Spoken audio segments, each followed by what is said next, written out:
how to buy fractional shares of stocks on Robinhood.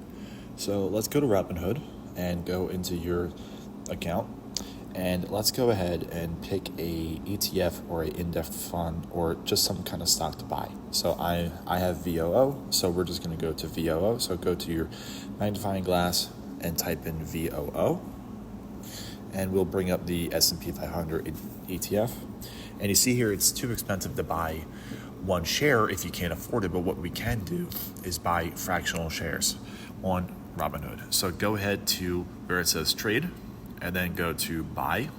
And from this point, you can just type in the decimal point, 0, and then 1. And as you see here, it brings up what that cost is per that share. So you don't have to buy a full share, so we can keep going. And you can make it any number that you want.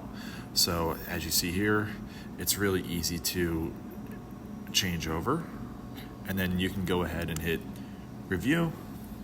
And then sometimes you'll be able to order under $1, but we can just adjust this and make sure that it is over $1. Go ahead and hit review, and then it will let you buy it.